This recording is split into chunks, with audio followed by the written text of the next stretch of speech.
എല്ലാവർക്കും നമസ്തേ. ഒരു ഇന്ത്യക്കാരൻ എന്നതിൽ വളരെയേറെ അഭിമാനത്തോടും സന്തോഷത്തോടും കൂടിയാണ് ഈ ഒരു വീഡിയോ ചെയ്യുന്നത്. കാരണം ഇപ്പോൾ ലോകത്തെ വിവിധ രാജ്യങ്ങൾ, പല രാജ്യങ്ങളും, നമ്മുടെ ശത്രുരാജ്യങ്ങളായാലും മിത്രരാജ്യങ്ങളായാലും ഇങ്ങനെ ഇന്ത്യയെക്കുറിച്ചാണ് സംസാരിക്കുന്നത്. ഇന്ത്യക്ക് എന്താണ് ഈ രഹസ്യ സൈന്യമുണ്ടോ എന്നുള്ള രീതിയിലൊക്കെ ഇങ്ങനെ ഉണ്ടെന്നും ഇല്ലെന്നൊക്കെ പല അഭിപ്രായങ്ങളൊക്കെ ഓരോരുത്തർ പറയുന്നു. പറയാൻ കാരണം ഇന്ത്യയിൽ പല രീതിയിലുള്ള വിധ്വംസ പ്രവർത്തനം നടത്തിയിട്ടുള്ളവർ, തീവ്രവാദ പ്രവർത്തനം നടത്തിയിട്ടുള്ളവർ, അവർ പാകിസ്ഥാനിൽ വെച്ചായാലും ബംഗ്ലാദേശിൽ വെച്ചായാലും കാനഡയിൽ വെച്ചായാലും അമേരിക്ക വെച്ചായാലും ലോകത്തിൻ്റെ പല ഭാഗത്ത് വെച്ച് ഇന്ത്യ ഒരുപാട് രീതിയിൽ ദ്രോഹിച്ചിട്ടുള്ളവരെല്ലാം കൊല്ലപ്പെടുന്നു, അജ്ഞാതരായാൽ കൊല്ലപ്പെടുന്നു. ഈ കൊല്ലുന്നവരെ ഘാതകരെ ആരെയും അറസ്റ്റ് ചെയ്യുന്നില്ല, ആരാന്ന് കണ്ടെത്തുന്നുമില്ല. ഇവരൊക്കെ ഏത് രാജ്യത്താണോ, പാകിസ്ഥാനിൽ ഈ മേൽപ്പറഞ്ഞ മുൻപുള്ള രാജ്യങ്ങളിൽ എവിടെയാണെന്ന് വെച്ചാൽ അവിടെ വെച്ച് ഇവർ കൊല്ലപ്പെടുന്നു. അതീവ സുരക്ഷാ കേന്ദ്രങ്ങളിൽ ജീവിക്കുന്നവർ, ഈ പാകിസ്ഥാൻ ഉൾപ്പെടെ അവർ ഇന്ത്യക്കെതിരായിട്ട് പ്രവർത്തിക്കുന്നവരെല്ലാം വളരെയേറെ സൈന്യത്തിൻ്റെ തന്നെ കാവലിലാണ് താമസിക്കുന്നത്. ഇതുപോലുള്ളിടത്ത് ചെന്നാണ് അജ്ഞാതർ ഇവരെയൊക്കെ ഇല്ലാതാക്കുന്നത്. അപ്പോൾ ഇത് കാരണം ഈ രാജ്യങ്ങളെല്ലാം സത്യത്തിൽ ഇന്ത്യയിൽ നിന്ന് കേൾക്കുമ്പോൾ ഭയത്തോടു കൂടിയാണ് കഴിയുന്നതും. അവർക്കെല്ലാം സംസാരം ഇന്ത്യക്കൊരു രഹസ്യ സൈന്യം ഉണ്ട്, അവരാണ് ഇത് ചെയ്യുന്നത് എന്നുള്ള ഈ അടുത്ത സമയത്ത് തന്നെ ബലൂചിസ്ഥാനിൽ കണ്ടു. അത് ഇന്ത്യയുടെ ശത്രുക്കളെ, ഇന്ത്യയിലെ വിധ്വംസ പ്രവർത്തനം നടത്തിയവരെ കൊല്ലുന്ന സംഭവത്തിന് ഉപരി ബലൂചിസ്ഥാനിൽ അവിടെ ഒരു ട്രെയിൻ ബന്ദിയാക്കി പാകിസ്ഥാൻ പട്ടാളക്കാരെ ഉൾപ്പെടെ കുറേ പേരെ പിടിച്ചത്. അതിനകത്തിലും ഇന്ത്യയുടെ രഹസ്യ സേനയുടെ സഹായം ഉണ്ടെന്ന് വരെ പറയുന്ന തലത്തിലേക്ക് എത്തിയിരിക്കുകയാണ്. സത്യം പറയുന്നത് കേൾക്കുമ്പോൾ അഭിമാനം തോന്നുന്നുണ്ട്. കാരണം ഇതിനു മുമ്പ് അങ്ങനെ ആയിരുന്നില്ല. നെഹ്റു തൊട്ട് ഇങ്ങോട്ട് കഴിഞ്ഞ മൻമോഹൻ സിംഗ് വരെ ഉള്ള കാലത്ത് ഇന്ത്യക്ക് എവിടുന്നേലും ഒരു അപമാനം ഉണ്ടായാൽ ഇന്ത്യയിൽ കയറി നമ്മുടെ പട്ടാളക്കാരൻ്റെ പിടിച്ചുകൊണ്ട് പോയി തല വെട്ടി അവരെ കണ്ണ് ചൂഴ്ന്നെടുത്ത് അതേപോലെ അപമാനിച്ച് വിട്ടിട്ട് നമ്മൾ പ്രതികരിച്ചിട്ടില്ല. നമ്മളിതെല്ലാം നമ്മൾ സഹിച്ചും ക്ഷമിച്ചും ഒക്കെ നിന്ന് തിരിച്ചൊന്നും ചെയ്യാതിരുന്നു. അതേസമയം നരേന്ദ്രമോദി അധികാരത്തിലേറിയതിന് ശേഷം ഈ ബൈബിളിൽ പറഞ്ഞതിൻ്റെ തൊട്ട് കണ്ണിന് കണ്ണ് പല്ലിന് പല്ലെന്നുള്ള രീതിയിൽ ആയിട്ടല്ലെങ്കിലും ഇൻഡയറക്റ്റായിട്ട് ഇതേപോലുള്ള മറുപടി കൊടുക്കുന്നത്. അതായത് നമ്മുടെ ഇവിടെ കയറി വിധ്വംസ പ്രവർത്തനം നടത്തുന്നവനെ, തീവ്രവാദ പ്രവർത്തനം നടത്തിയിട്ട് അവനെ സുരക്ഷിതമായിട്ട് രക്ഷപ്പെട്ട് കഴിയുന്നവനെയൊക്കെ, അത് കശ്മീരി തീവ്രവാദിയായാലും പാകിസ്ഥാനി തീവ്രവാദിയായാലും ഖാലിസ്ഥാനി തീവ്രവാദിയായാലും അവരെവിടാണോ ഉള്ളത് അവർ അതീവ സുരക്ഷയിൽ, അവർ തീർത്തും 100% അല്ല 101% സുരക്ഷിതരാണെന്നും പറഞ്ഞ് ജീവിക്കുന്ന രാജ്യത്ത് പോയി അവരെല്ലാം കൊന്നൊടുക്കുന്നത്. നമ്മുടെ രാജ്യത്തിനെതിരായിട്ട് ഇങ്ങനൊരു പണി ചെയ്താൽ നിന്റെ ജീവൻ തന്നെ നഷ്ടപ്പെടും എന്നുള്ള ഒരു സന്ദേശം ഇത്തരക്കാർക്ക് കൊടുക്കുന്നതിൽ വളരെയേറെ ശക്തമായ നിലപാടാണ് നരേന്ദ്രമോദി സർക്കാർ അധികാരത്തിലേറിയതിന് ശേഷം ഇന്ത്യയിലുണ്ടായിട്ടുള്ളത്. അത് ഒരു ഇന്ത്യക്കാരൻ എന്നുള്ള നിലയ്ക്ക് വളരെയേറെ അഭിമാനം ഉണ്ടാക്കുന്നതാണ്. കാരണം നമ്മുടെ രാജ്യത്ത് കയറി ഏതൊരുത്തൻ ഇങ്ങനെ ജനങ്ങളുടെ ജീവനെ അപകടപ്പെടുത്തുന്നു, സ്വത്തിൻ്റെ ജീവനെ അപകടപ്പെടുത്തുന്നു, അവനെ ഞങ്ങൾ വിടത്തില്ല, അവൻ്റെ പിന്നാലെ നീ ഏത് പാതാളത്തിൽ പോയി ഒളിച്ചാലും ഏത് മാളത്തിൽ പോയി ഒളിച്ചാലും നിൻ്റെ പിന്നാലെയുണ്ട് ഞങ്ങൾ, നിന്നെ അവിടെ തീർത്തിരിക്കും എന്നുള്ള ഒരു വ്യക്തമായ സന്ദേശമാണ് ഇതിലൂടെ ഈ ഇത്തരം വിധ്വംസ പ്രവർത്തകർക്കും തീവ്രവാദികൾക്കും ഭീകരവാദികൾക്കും ഇപ്പോൾ ലഭിച്ചുകൊണ്ടിരിക്കുന്നത്. അത് കാരണം ഇവന്മാരൊക്കെ കുറേയേറെ ഭയപ്പാടോടാണ് കഴിയുന്നത്.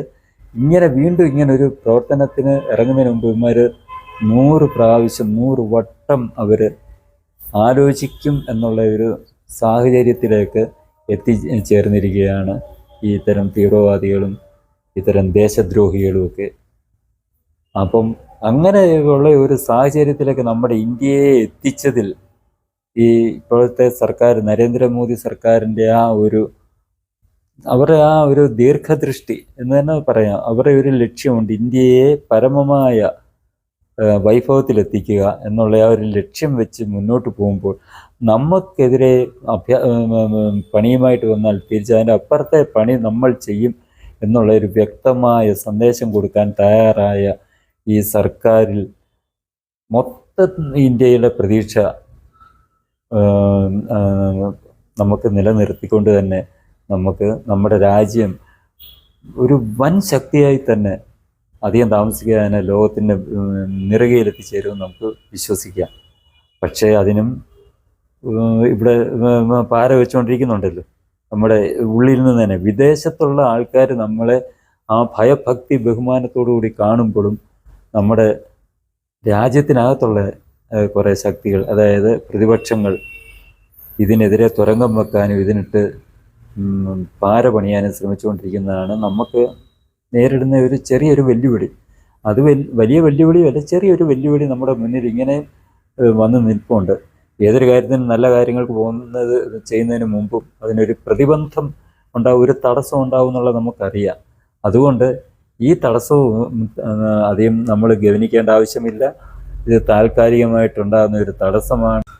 ഈ പ്രതിലോമ ശക്തികളെ, ഈ തടസ്സങ്ങളെല്ലാം നമ്മൾ ശക്തമായി തട്ടി നീക്കിക്കൊണ്ട് നമ്മുടെ ഈ രാജ്യത്തിൻ്റെ മുന്നോട്ടുള്ള പ്രയാണം അതിശക്തമായി തന്നെയും സുഗമമായും മുന്നോട്ടു തന്നെ ആയിരിക്കും പോകുന്നത് എന്ന് നമുക്ക് വിശ്വസിക്കാം, പ്രതീക്ഷിക്കാം. അങ്ങനെ നടക്കത്തുള്ളൂ. കാരണം ഇതെല്ലാം ഒരു പ്രകൃതി നിയമമാണ്. വിധാതാവിൻ്റെ ഈ നിശ്ചയത്തിന് മുന്നിൽ, കാലത്തിൻ്റെ ഈ പ്രയാണത്തിൻ്റെ മുന്നിൽ ഇതെല്ലാം നിഷ്പ്രഭമാവും. ഇപ്പോഴത്തെ ഈ പ്രതിലോമ ശക്തികളെല്ലാം, പ്രതിപക്ഷങ്ങളാകുന്ന പ്രതിലോമ ശക്തികളെല്ലാം നിഷ്പ്രഭമാകും. ഈ പ്രയാണത്തിൽ, ഈ ഒഴുക്കിൽ ഒലിച്ചു പോവുക തന്നെ ചെയ്യും എന്നുള്ളത് നമുക്ക് ഇപ്പോഴത്തെ ഈ സൂചനകളിൽ നിന്ന് നമുക്ക് മനസ്സിലാകുന്നുണ്ട്. കാരണം ഇപ്പോൾ പല ഇടത്തും നടക്കുന്ന തെരഞ്ഞെടുപ്പുകൾ അതിലേക്കാണ് നമ്മളെ കൊണ്ടെത്തിച്ചുകൊണ്ടിരിക്കുന്നത്. തദ്ദേശ സ്വയംഭരണ തെരഞ്ഞെടുപ്പായാലും കഴിഞ്ഞ ലോക്സഭാ തെരഞ്ഞെടുപ്പിന് ശേഷം നടക്കുന്ന പ്രാദേശിക തെരഞ്ഞെടുപ്പുകളിൽ, അതായത് നിയമസഭാ തെരഞ്ഞെടുപ്പാകട്ടെ, തദ്ദേശ സ്വയംഭരണ സ്ഥാപനങ്ങളിലേക്ക് നടക്കുന്ന തെരഞ്ഞെടുപ്പുകളാകട്ടെ, എല്ലായിടത്തും ഈ പ്രതിലോമ ശക്തികളെല്ലാം കടപുഴകി വീഴുകയാണ്. അതും ചെറിയ പരാജയമല്ല സംഭവിക്കുന്നത്. ഇവരുടെ അടിവേര് അറുത്ത് എടുത്ത് അവരെ നിലത്ത് അടിച്ച് ഇരിക്കുന്ന അതേ രീതിയിലുള്ള ഫലങ്ങളാണ് ഇപ്പോൾ ഉണ്ടായിക്കൊണ്ടിരിക്കുന്നത്. അപ്പോൾ ഇത് തന്നെ ഒരു ശുഭസൂചകമായിട്ടുള്ള ഒരു ലക്ഷണം തന്നെയാണ് നമ്മുടെ ഭാരതത്തിൻ്റെ ആ ഒരു പരംവൈഭവത്തിലേക്കുള്ള പ്രയാണത്തിന് നമ്മൾ കാണേണ്ടത്. എത്രയും അധികം താമസിക്കാതെ നമ്മൾക്കെല്ലാം ഈ ഭാരതത്തിൻ്റെ ആ ഒരു, അതായത് നമ്മുടെ ജഗദ്ഗുരു ശങ്കരാചാര്യർ സർവജ്ഞപീഠം കയറി അദ്ദേഹം ലോകത്തിൻ്റെ ഗുരുവായത് എങ്ങനെയാണോ, ജഗദ്ഗുരുവായത് എങ്ങനെയാണോ, അതേ രീതിയിൽ തന്നെ എല്ലാ പ്രതിബന്ധങ്ങളെയും തട്ടി നീക്കിക്കൊണ്ട് നമ്മുടെ ഭാരതം ജഗദ്ഗുരു സ്ഥാനത്തേക്ക് എത്തിച്ചേരുന്ന കാലം അതിവിദൂരമല്ല. അതിനായി നമുക്ക് കാത്തിരിക്കാം, അതിനായി നമുക്ക് പ്രാർത്ഥിക്കാം. എല്ലാ ഭാരതീയനും, എല്ലാവർക്കും ലോകാ സമസ്ത സുഖിനോ ഭവന്തു എന്ന് പറഞ്ഞാൽ ഭാരതീയന് മാത്രമല്ല ലോകത്തിന് മൊത്തം സുഖവും സന്തോഷവും നമ്മൾ ആശംസിക്കുകയാണ്. അത് വരട്ടെ എന്നാണ് നമ്മൾ പ്രാർത്ഥിക്കുന്നത്. ഇത് സംഭവിക്കണം എന്നുണ്ടെങ്കിൽ തന്നെ ഈ നമ്മുടെ ഭാരതം ലോകഗുരുവിൻ്റെ, ജഗദ്ഗുരുവിൻ്റെ സ്ഥാനത്ത് എത്തിച്ചേർന്നാൽ മാത്രമേ സാധിക്കുകയുള്ളൂ. അതിനായി തന്നെ നമുക്ക് പ്രാർത്ഥിക്കാം. ആ കാലം അതിവിദൂരമല്ല എന്ന് ഉള്ള പ്രതീക്ഷയും വെച്ച് പുലർത്തിക്കൊണ്ട് എല്ലാവർക്കും നന്ദി, നമസ്കാരം.